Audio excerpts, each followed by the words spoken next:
Parang official videographer. See? Manang isa.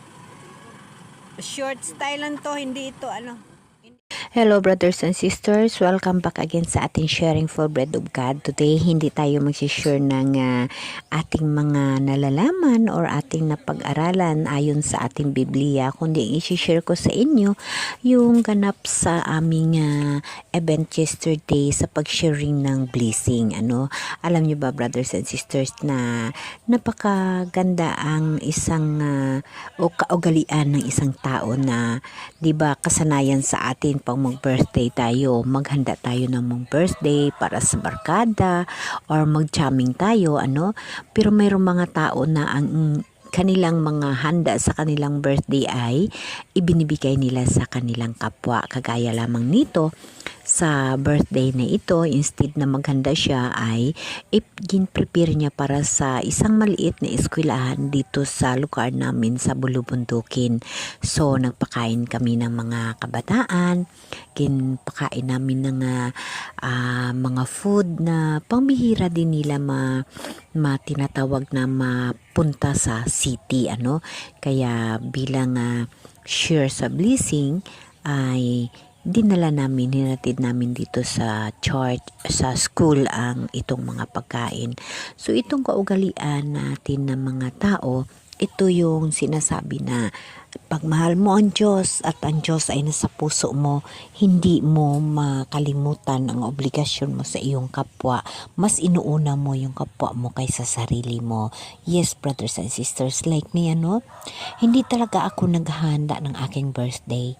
Ang ginagawa ko, kahit mahirap lang ako, pag makapunta ako sa church or magsimba lamang ako at magsindi ng kandila, after that, pagkalabas ko, kahit konting-konti lang ang pira ko, nagbibigay ako ng pagkain sa makikita ko na kang nangangailangan, lalo pa yung matatanda or mga bata na sa kalye.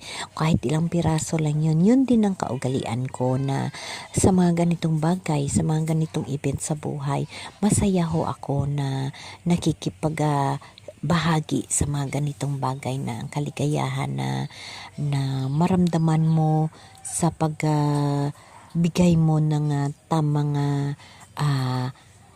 unawa sa kagustuhan ng ating mahal na Diyos ay ating magampanan. Si Lord, ang gusto ni Lord, i-share mo ang blessing mo para ito sa ating tinatawag na obligasyon sa ating kapwa. Lagi natin tandaan, brothers and sisters, na ang mahal na Diyos ay nabigay ng obligasyon sa atin sa bawat isa. Bakit kaya may mga tao na sarili lamang nila ang kanilang iniisip? Alam mo ba brothers and sisters na dapat natin tatandaan na ang Diyos ay nabigay ng ating buhay dito sa mundo upang atin paramdam sa ating kapwa na nandyan tayo, nandyan sila na nangangailangan sa bawat isa sa atin.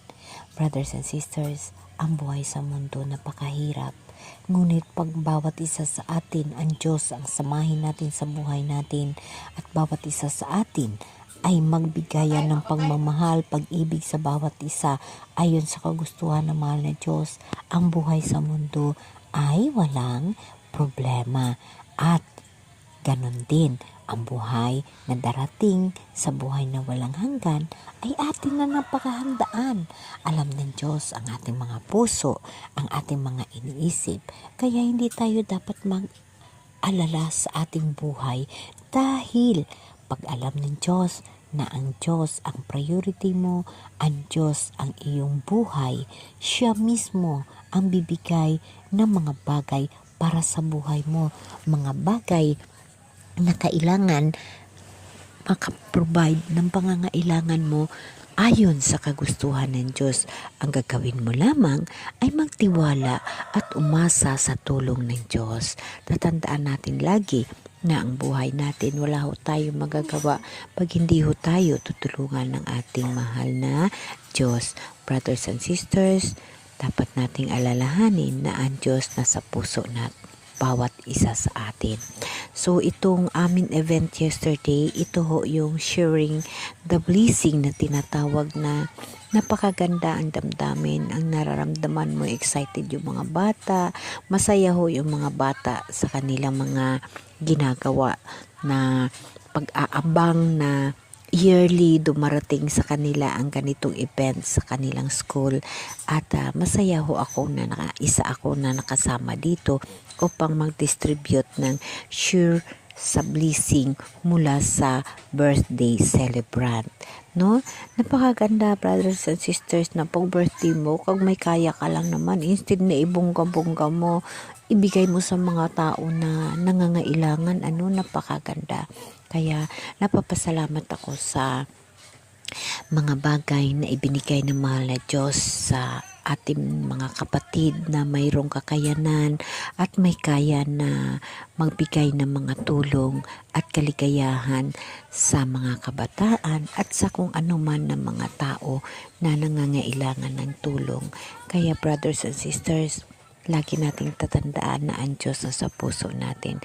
Kasama natin ang mahal na Diyos na nagagabay sa atin. Ang gagawin natin ay mananatili tayong umasa at humingi ng kanyang tulong. Brothers and sisters, alalahanin ninyo na si Jesus nag-aantay lamang sa atin. Nandyan lang siya sa tabi natin. Nag-aantay lang siya na tawagin natin, hingian natin ng tulong. At huwag tayo magtaka pag hindi ka agad maibigay ni Lord yung tulong para sa atin dahil mayroon siyang timing. At hindi lang yun, sinusubukan lang tayo ng mahal na Diyos. Kaya dapat pag humingi tayo ay ulit-ulitin natin, lalambingin natin ang mahal na Diyos, iyakan natin siya. Lahat gagawin natin upang mabigyan tayo ng pansin ni Jesus dahil si Jesus parang ama natin, parang tatay natin, nanay natin, magulang natin na nilalambing natin bago tayo bigyan ng ating pangangailangan. Brothers and sisters, sa buhay natin, lalo na pag ikaw ay malungkot, nag-iisa, huwag ka ho malungkot at huwag ka ho magsabi na nag-iisa ka. Dahil ang Diyos na sa puso mo, kasama mo ang Diyos na sa puso mo, hindi ka nag-iisa, nandyan siya lagi sa tabi mo. Kaya kung kailangan mo siya kausapin mo siya. Huwag kang mag-isip na nag-iisa ka lamang kasi ang Diyos na sa puso mo, kasama natin ang Diyos araw-araw. Lagi natin tandaan na ang Diyos, siya ang the best na kasama natin sa buhay, best friend, magulang, lahat, no? Si Jesus ang gagawin natin.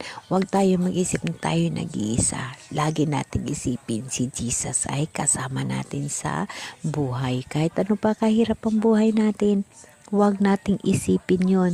Magiging positibo lang tayo lagi at huwag tayong mag-complain ng kahit anong hirap. Lagi natin sasabihin, salamat Lord sa mga trials, kag sa mga bagay. Alam mo kung bakit? Kahit ano kahirap, pag humingi ka sa Kanya ng tulong, tinutulungan ka, pinoprovidean ka, ibig sabihin walang hirap. Wala siyang hirap na ibibigay sa atin na hindi natin kaya lagpasan, lalong-lalo pa pag mahal tayo ng Diyos at mahal natin si Jesus.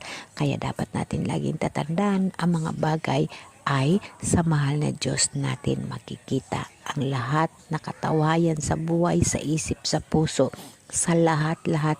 Hindi ka ho magproblema pag ang ng Diyos na sa puso mo.